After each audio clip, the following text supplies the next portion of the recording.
Bismillahirrahmanirrahim. Assalamualaikum warahmatullahi wabarakatuh. Alhamdulillah, salatu wassalamu ala rasulillah. Teman-teman sekalian, ikhwah fillah rahimakumullah. Hari ini kita akan sama-sama membahas materi halaqah terkait apa sih tujuan dari kita bertaubat kepada Allah. Apa keutamaannya?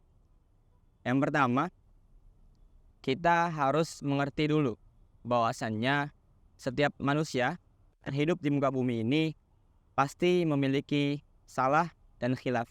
Sebagaimana sifat dari dasar manusia adalah an-nisyan, artinya selalu berbuat kesalahan. Wal khata', selalu berbuat, dia itu selalu terdapat pernah melakukan kesalahan yang dia perbuat.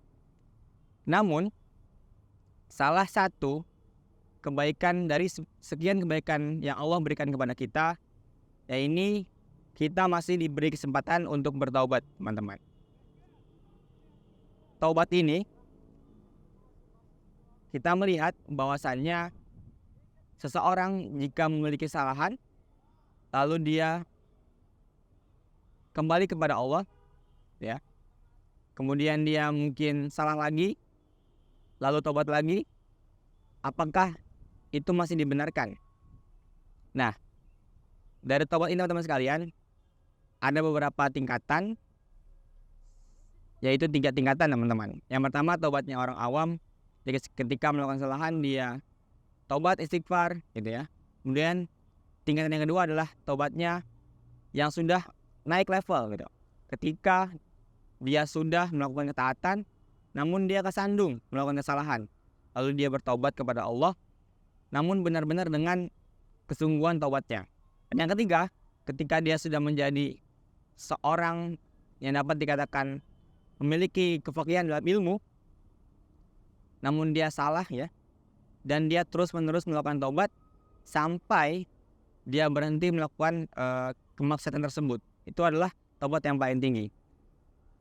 Dan Allah, teman-teman semua, lebih mencintai orang yang senantiasa bertaubat daripada ahli ibadah yang merasa dirinya itu adalah selalu benar. Dan keutamaan dari taubat ini sebenarnya banyak kisah, ya. Saat ini saya coba memberikan teman-teman sebuah kisah yang mungkin sudah familiar di halayak, gitu ya, terkait taubat dan ilmu seperti itu. Jadi ketika ada seorang pembunuh, ya, dia ini banyak melakukan kesalahan sampai membunuh 99 orang. Nah, ketika itu dia mencari seseorang untuk menemukan jawabannya.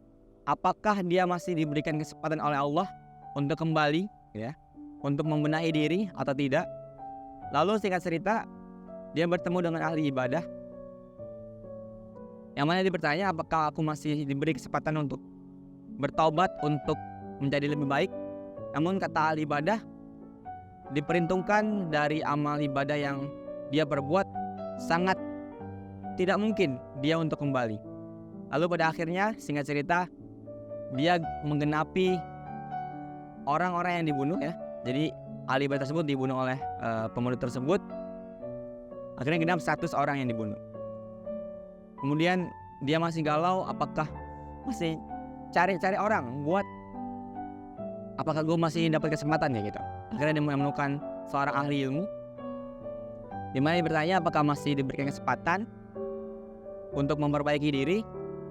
Kemudian ahli ilmu itu bilang bahwasanya ketika engkau masih diberikan nyawa, tandanya itu Allah masih sayang sama engkau. Tandanya engkau masih diberikan kesempatan untuk bertaubat. Namun syaratnya satu, saat ini, detik ini, engkau harus pindah dari tempat yang saat ini kau tinggal kepada tempat yang baru, agar lingkungan itu bisa mengubahmu, kemudian kebiasaan yang buruk nanti bisa berubah menjadi kebiasaan baik, dan engkau benar-benar bertobat kepada Allah dengan taubatan yang semurni-murni taubat. Sebagaimana Allah berfirman, ya ayyuhalladzina amanu tubu ilallahi taubatan nasuha. Arti nasuha itu adalah benar-benar bersih, kayak gitu. Jadi kita meninggalkan kemaksiatan yang kita lakukan, kemudian juga mengganti kemaksiatan kita yang kita lakukan dengan kebaikan. Kemudian yang ketiga adalah tidak mengulangi lagi. Itu syarat dari taubat, teman-teman. Kemudian ketika dia hijrah, pas ketika pindah dari satu tempat ke tempat yang baru, di perjalanan qadarullah Allah mematikan gitu ya, istilahnya nyawanya dia dicabut sama Allah. Lalu ada dua malaikat yang hendak melihat gitu, apakah dia ini pantasnya masuk surga atau neraka, dihitung amalnya gitu. Kemudian malaikat berdebat, dua malaikat berdebat sampai datang malaikat yang penengah nih gitu. Ketika dihitung, ternyata singkat cerita dihitung jaraknya. Jaraknya ternyata qadarullah atas izin Allah lebih dekat kepada daerah yang dia mau singgahi, yang baru. Dan qadarullah dengan izin Allah dan rahmatnya Allah, dia diterima taubatnya, dan dalam riwayat tersebut dia masuk surga, teman-teman. Hikmahnya adalah keutamaan taubat itu ya mengundang rahmat Allah, kemudian juga menghindari azab dari Allah, menggugurkan dosa-dosa kita sudah pasti. Kemudian juga menjadikan hati kita tuh semakin lembut. Dan kita berpikir bahwasanya ternyata kita tuh gak boleh menyia-nyiakan kebaikan, teman-teman. Ketika ada peluang kebaikan, lakukan. Karena kenapa? Kita gak tahu hari ini, detik berikutnya, kemudian juga besok, sebulan lagi, bahkan tahun depan, apakah kita masih Allah berikan kesempatan buat beramal, buat memperbaiki diri, terutama buat bertaubat. Karena kenapa kita disuruh Allah itu untuk berbuat baik continue? Karena kematian tersebut, kematian kepada manusia itu tidak pandang bulu, sakit atau tidak, tua atau muda, lemah atau kuat. Itu ketika ajal datang, pasti Allah akan memanggil kita. Tidak mundur, tidak juga dimajukan. Dan kita disuruh Allah buat terus melakukan kebaikan, agar ketika ajal menjemput kita, ketika Allah memanggil kita, insya Allah Allah memanggil kita dalam keadaan yang baik, husnul khotimah.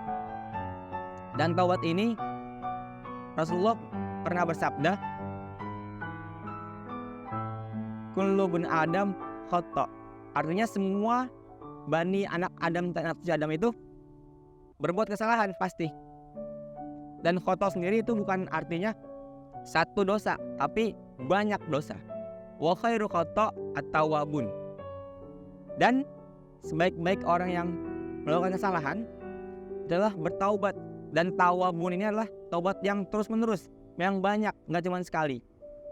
Artinya kita ketika melakukan kesalahan, kemudian taubat dan tergelincir kembali, taubat kembali selagi masih diberi kesempatan. Namun ketika kita tahu Allah itu maha penerima taubat, jangan sampai itu menjadikan dalih buat kita ngelakuin terus keburukan. Tidak, tapi kita harus yakin juga bahwasanya Allah siksaannya sangat pedih. Jadi kita tahu Allah maha penerima taubat, tapi jangan disia-siakan untuk berbuat baik, beramal soleh. Jangan sampai waktu yang tersisa kita ini kita anggap Allah maha penerima taubat ini, nanti aja dah taubatnya. Jangan gitu.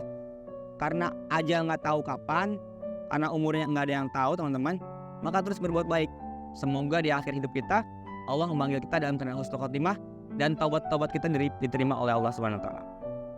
Itu mungkin teman-teman semua. Jadi saya pun, kita semua itu harus senantiasa memperbarui taubat kita, memperbarui niat kita dalam beramal. Karena semoga dari continue kebaikan kita, taubat-taubat kita itu Allah memanggil kita dalam keadaan husnul khotimah. Karena sebuah kematian seorang itu dapat diindikasi, dapat terpengaruh dari kebiasaan apa yang dia sering lakukan di dunia. Wallahu a'lam bishawab. Semoga bermanfaat. Assalamualaikum warahmatullahi wabarakatuh.